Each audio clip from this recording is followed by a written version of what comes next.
Hello everyone, welcome back to my YouTube channel. तो जैसे हमारा टॉपिक चल रहा था मध्य हिमालय यानी लघु हिमालय, तो इसमें हम पढ़ चुके हैं। तो आज हमारा नेक्स्ट पॉइंट क्या है, देखो मध्य हिमालय में ना, मध्य हिमालय में अनेक नदी घाटी पाई जाती है। अनेक नदी घाटियां हैं, ऐसा भी बोल सकते हैं। ठीक है, आज का जो पहला पॉइंट है वो ये है कि मध्य हिमालय में अनेक नदी घाटियां हैं। ठीक है, अब जैसे हम देखते हैं, सपोज दैट नैनीताल है। ठीक है, नेक्स्ट पॉइंट क्या है आज का जो मध्य हिमालय में पहला जो हमारा पॉइंट है, मैंने कहा मध्य हिमालय में अनेक नदी घाटियां हैं। ठीक है, और हाँ, इसकी जो इस क्षेत्र की ना एक पॉइंट और बता देती हूँ। इस क्षेत्र की, किस क्षेत्र की, मध्य हिमालय की बात हो रही है। ठीक है, नेक्स्ट पॉइंट है इस क्षेत्र की जो पर्वत श्रेणियां है ना, पर्वत श्रेणियां हैं, वो क्या है, पश्चिम से पूर्व तक, पश्चिम से पूर्व तक समांतर फैली हुई है। ठीक है, देखो सबसे पहले मैंने सबसे पहले मैंने ये पॉइंट बोला कि मध्य हिमालय में अनेक नदियां घाटियां हैं। ठीक है, और जो दूसरा पॉइंट है हमारा वो ये है इस क्षेत्र की जो पर्वत श्रेणियां हैं वो पश्चिम से पूर्व तक का समांतर फैली हुई है। ठीक है, अब नेक्स्ट पॉइंट, जैसे सपोज दैट ये है नैनीताल हो गया। ठीक है, अब नैनीताल से 25 किलोमीटर लंबी व 4 किलोमीटर चौड़ी पेटी में अनेक चौड़ी पेटी में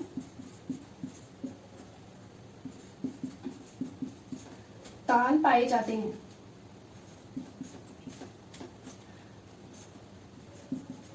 ठीक है, देखो मैं क्या कहना चाहती हूँ। देखो मैंने कहा कि नैनीताल से 25 किलोमीटर लंबी, ठीक, और 4 किलोमीटर चौड़ी, ठीक, अनेक जो चौड़ी पेटी हैं वो क्या है, पेटी में ताल पाए जाते हैं। अब जैसे वो ताल कौन कौन से हैं, ठीक है, जैसे वो ताल हैं,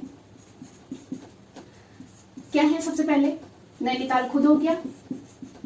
ठीक है, पहला नैनीताल, दूसरा भीमताल, ठीक है, दूसरा भीमताल, तीसरा क्या है, ऊना ताल, चौथा है खुरपा ताल, चौथा क्या है, खुरपा ताल, और क्या हो सकता है, सात ताल,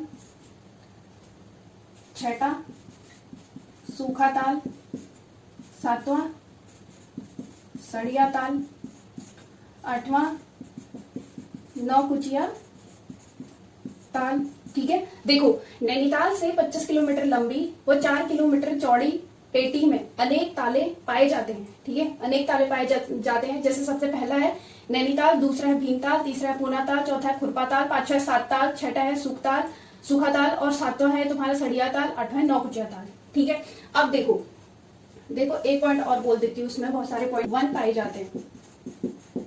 ठीक है, मैंने क्या बोला कि मध्य हिमालय में उष्णकटिबंधीय सदाबहार वन पाए जाते हैं। कम से कम वनों की प्रतिशत कितनी है, 45 से 60% के आसपास क्या होते हैं, यहाँ पे वन पाए जाते हैं। ठीक है, जैसे आप मुझे बताना नहीं पड़ेगा, बांज, खरसो, और क्या हो सकता है, देवदार हो गया।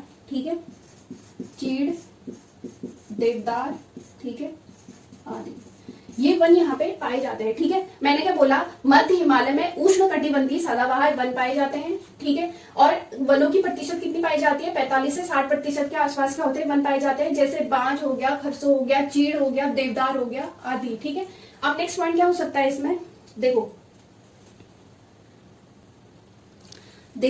जो नेक्स्ट पॉइंट है ना, ठीक है, जो नेक्स्ट पॉइंट है वो क्या है, देखो जो नेक्स्ट पॉइंट है वो ये है कि मध्य हिमालय में, ठीक है, जो नेक्स्ट पॉइंट है वो क्या है, मध्य हिमालय में,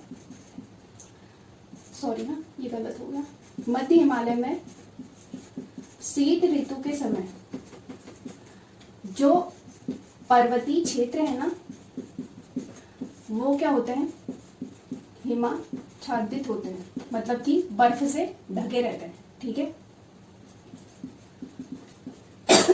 देखो नेक्स्ट मैंने ये बोला कि मध्य हिमालय, नेक्स्ट पॉइंट क्या है मध्य हिमालय में, मध्य हिमालय में जो शीत ऋतु के समय क्या होता है, पर्वतीय क्षेत्र हिमाच्छादित रहते हैं, ठीक है। और जैसे मध्य हिमालय में क्या है, मध्य हिमालय में बार बार नहीं लिखती हूँ, नेक्स्ट लिख रही हूँ कि इस क्षेत्र में एक हो गया ग्रीष्मकाल, ग्रीष्मकाल व वर्षा ऋतु, ठीक है, ऋतु भी बोल सकते हो आप इसे, ग्रीष्मकाल ऋतु और वर्षा ऋतु में क्या होता है,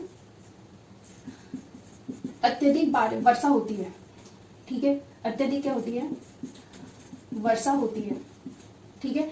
और सबसे ज्यादा अत्यधिक सुहाना मौसम होता है, ठीक है। देखो नेक्स्ट पॉइंट क्या है, देखो मैंने क्या बोला कि पहला मतलब जो नेक्स्ट पॉइंट है हमारा, मध्य हिमालय में शीत ऋतु के समय पर्वतीय क्षेत्र क्या होता है, हिमाच्छादित रहते हैं, मतलब अर्थात वो बर्फ से ढके रहते हैं, ठीक है। और जो नेक्स्ट पॉइंट है, इस क्षेत्र में ग्रीष्मकाल ऋतु के समय या वर्षा ऋतु के समय अत्यधिक वर्षा होती है, ठीक है। कितनी सेंटीमीटर के आसपास होती है, 160 से 200 सेंटीमीटर के आसपास क्या होती है, वर्षा होती है, ठीक है। और उत्तराखंड में सबसे ज्यादा अत्यधिक वर्षा कहाँ होती है, कहाँ होती है बताओ, टिहरी के नरेंद्र नगर में, ठीक है, टिहरी के नरेंद्र नगर में, टिहरी के नरेंद्र नगर में सबसे ज्यादा वर्षा होती है, ठीक है। और जो दूसरा है टॉप 2 वो क्या है, राजपुर, ठीक है, कहाँ पड़ता है, देहरादून में, ठीक है, देहरादून में पड़ता है, ठीक है। सबसे ज्यादा मैंने क्या बोला वो वहीं से आया। और टॉप 3 आई थिंक मसूरी है, ठीक है, जो टॉप 3 है वो है मसूरी, ठीक है, टॉप 3 क्या है, मसूरी है। देखो मैंने क्या बोला कि इस क्षेत्र में, किस क्षेत्र में, मध्य हिमालय में, ठीक है, ग्रीष्मकालीन ऋतु यानी वर्षा ऋतु के टाइम पे अत्यधिक वर्षा होती है, कम से कम कितनी होती है, 160 से 200 सेंटीमीटर के आसपास वर्षा होती है। और जैसे मैंने बोला कि उत्तराखंड में सबसे ज्यादा मतलब ऐसा कौन सा जिला है जहाँ सबसे ज्यादा मतलब क्षेत्र है जहाँ सबसे ज्यादा वर्षा होती है, टिहरी के नरेंद्र नगर में, और दूसरा है राजपुर में, और तीसरा क्या हो गया, मसूरी में, ठीक है। ये चीजें आपको पता होंगी। अब जो नेक्स्ट है पॉइंट वो ये है कि जो मध्य हिमालय का निर्माण, मध्य हिमालय का जो निर्माण है वो क्या है, कायांतरित चट्टानें, ठीक, कायांतरित चट्टानें और वलित चट्टानों से, ठीक है, चट्टानों से इसका निर्माण हुआ है, ठीक है। जो हमारा नेक्स्ट पॉइंट है, मैंने क्या बोला मध्य हिमालय का जो निर्माण है, कायांतरित चट्टानें वो वलित चट्टानों से इसका निर्माण हुआ है, नेक्स्ट पॉइंट, ठीक है। और एक पॉइंट और है, देखो जो ग्रीष्म ऋतु काल के समय ना, नेक्स्ट पॉइंट क्या है, ग्रीष्म ऋतु के समय मध्य हिमालय में मौसम क्या होता है, बड़ा सुहाना होता है, ठीक है। कितना उस समय जो तापमान है कितना चलता है, कितना डिग्री तक का रहता है, 18 डिग्री सेल्सियस से 20 डिग्री सेल्सियस के आसपास क्या होता है, तापमान रहता है, ठीक है। 18 डिग्री सेल्सियस से कितना रहता है, ठीक है। देखो 18 डिग्री सेल्सियस से 20 डिग्री सेल्सियस के आसपास क्या होता है, तापमान रहता है, ठीक है।